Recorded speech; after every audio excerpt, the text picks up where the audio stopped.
पानी से नहाते हैं जो वो लिबास बदलते हैं। पानी से नहाते हैं जो वो लिबास बदलते हैं। जो पसीने से नहाते हैं वो इतिहास बदलते हैं।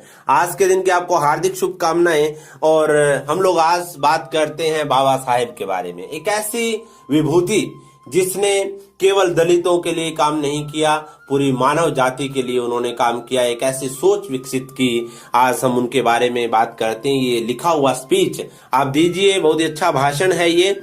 कि जीवन भर जाति के नाम पर सहा अपमान, फिर भी रच डाला देश का संविधान। जीवन भर जाति के नाम पर सहा अपमान, फिर भी रच डाला देश का संविधान। पूरी दुनिया के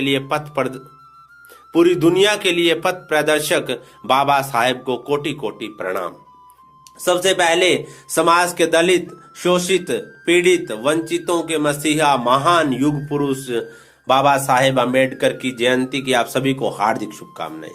मंच पर आसीन माननीय मुख्य अतिथि, पदाधिकारी एवं बाबा साहब के प्रति आस्था रखने वाले उपस्थित बुजुर्गों, युवाओं और देश के नागरिकों का हार्दिक अभिनंदन करता हूं। एक पूरा लहजे के साथ और वॉइस को आप तैयारी के साथ बोलिए वहां पर कि 14 अप्रैल का यह पावन दिवस आज विश्व भर में मनाया जा रहा है, क्योंकि बाबा साहेब की महान सोच केवल भारत के लिए ही नहीं, विश्व भर के लिए एक दिशा बोधक है।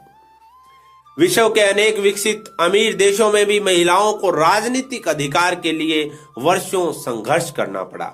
वहीं भारतीय संविधान के लागू होते ही पहले ही दिन से भारतीय महिलाओं को वोट का अधिकार मिला। यह बाबा साहेब की देन है, जिसे विश्व मंच पर सम्मान मिला। बाबा साहेब को सम्मान देने से पूर्व हम उनके जीवन के संघर्षों के बारे में जरूर जानें। उनका जीवन एक प्रेरणा है। कोई भी हारा हुआ मनुष्य यदि उनके संघर्षशील उन्नत जीवन के कुछ पहलुओं पर ही विचार कर ले तो मन में एक प्रेरणा जाग जाती है।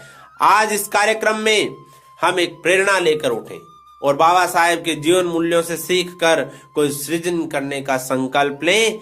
एक बात यह भी जाननी आवश्यक है कि डॉक्टर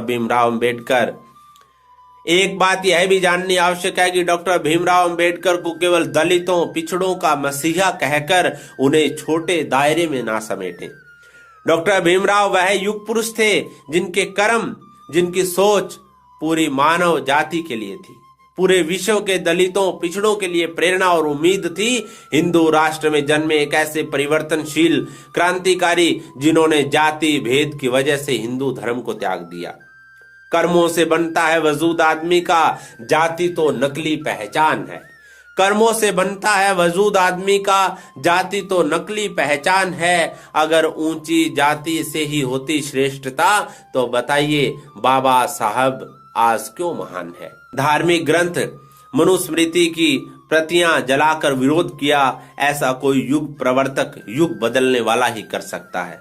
ऐसे युग पुरुष युगों युगों याद किए जाएंगे। भारतीय संविधान में बाबा साहेब की आत्मा बसती है। भारतीय लोकतंत्र की बुनियाद बाबा साहेब की दृढ़ विचारधारा पर टिकी है। आओ मिलकर आज हम संकल्प लें कि हम उनके जीवन को आदर्श बनाएं, अपने पुरुषार्थ से समाज निर्माण में अपना योगदान दें। अंत में 2 पंक्तियों के साथ अपनी वाणी को विराम देता हूं। आपके कर्म ही आपकी पहचान है, वरना भीम नाम के तो हजारों